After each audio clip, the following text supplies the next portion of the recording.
السلام علیکم ورحمۃ اللہ وبرکاتہ۔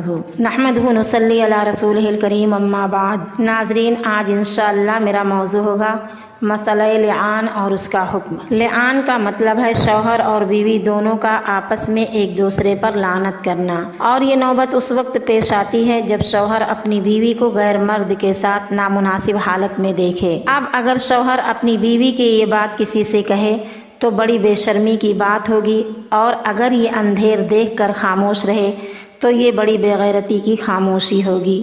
اسی کے تحت اللہ تعالیٰ نے سورہ نور کی آیت نمبر 6، 7، 8، 9، 10 کو بالترتیب نازل کیا اور فرمایا: والذین یرمون ازواجہم ولم یکن لہم شہداء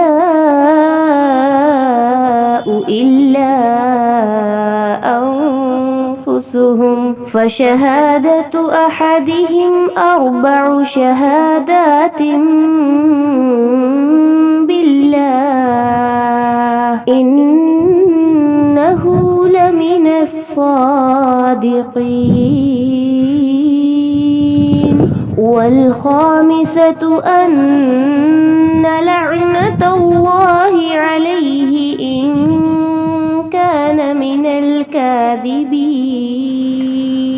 ويدرأ عنها العذاب أن تشهد أربع شهادات بالله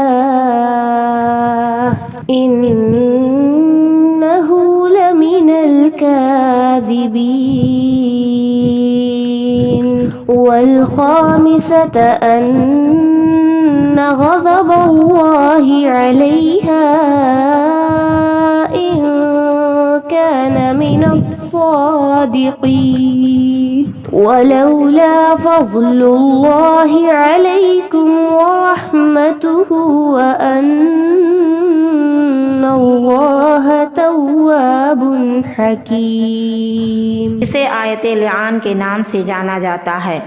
یہ بہت ہی اہم مسئلہ ہے۔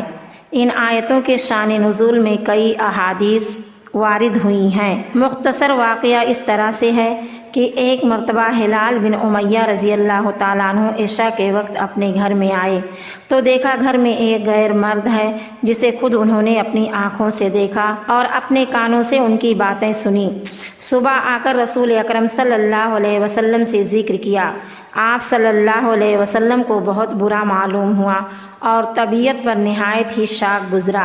حضرت ہلال رضی اللہ تعالیٰ عنہ کہنے لگے: یا رسول اللہ، میں اپنی بات میں سچا ہوں۔ آپ صلی اللہ علیہ وسلم نے فرمایا: گواہ لاؤ ورنہ تم پر حد جاری کی جائے گی۔ پھر ہلال رضی اللہ تعالیٰ عنہ نے اپنی بات دہرائی۔ آپ صلی اللہ علیہ وسلم نے فرمایا: گواہ لاؤ ورنہ تم پر حد جاری کی جائے گی۔ تیسری مرتبہ ہلال رضی اللہ تعالیٰ عنہ نے کہا: یا رسول اللہ، اس ذات کی قسم جس نے آپ کو حق کے ساتھ بھیجا ہے، میں اپنی بات میں سچا ہوں، وہ میری پیٹھ کو ضرور حد سے بری کر دے گا۔ پھر آپ صلی اللہ علیہ وسلم خاموش رہے۔ اتنے میں آپ صلی اللہ علیہ وسلم پر وحی اترنی شروع ہوئی۔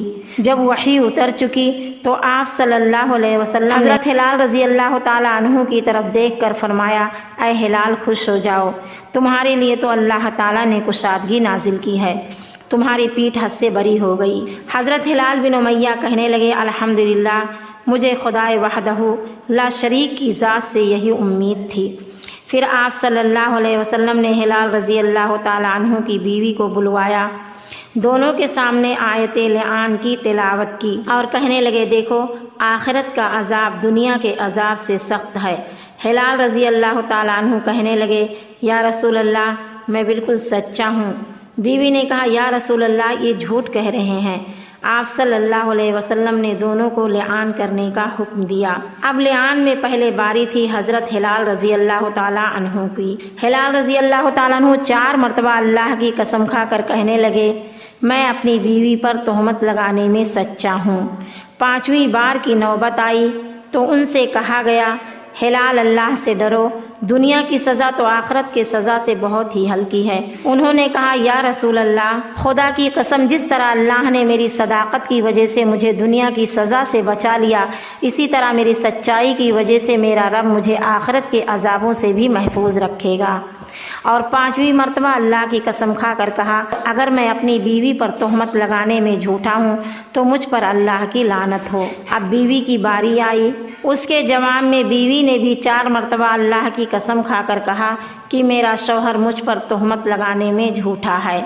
اب جب 5ویں مرتبہ کی باری آئی تو ان سے بھی یہی کہا گیا کہ اللہ سے ڈرو، دنیا کی سزا آخرت کی سزا سے بہت ہلکی ہے۔ کہا جاتا ہے وہ کچھ دیر رکی، جھجکی، زبان کو سنبھالا، قریب تھا کہ اپنے قصور کا اقرار کر لیں، پھر کہنے لگی میں اپنے خاندان کو تمام لوگوں کے سامنے ہمیشہ کے لیے رسوا نہیں کر سکتی، اور 5ویں مرتبہ قسم کھا کر کہنے لگی اگر میرا شوہر مجھ پر تہمت لگانے میں سچا ہے تو مجھ پر اللہ کی غضب نازل ہو۔ آپ صلی اللہ علیہ وسلم نے دونوں کے درمیان جدائی کروا دی۔ اب شوہر اور بیوی دونوں ہمیشہ ہمیش کے لیے ایک دوسرے سے جدا ہو جائیں گے۔ اس کے بعد آپ صلی اللہ علیہ وسلم نے فرمایا اس عورت سے جو اولاد ہوگی وہ ہلال رضی اللہ تعالیٰ عنہ کی طرف منسوب نہ کی جائے، نہ اسے حرام کی اولاد کہا جائے۔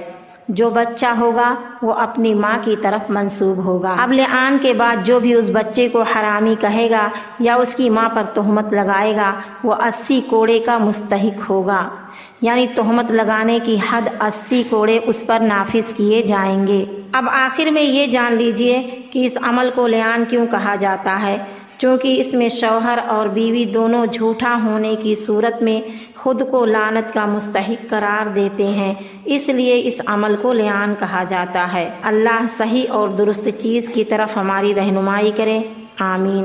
وصلی اللہ علی النبی۔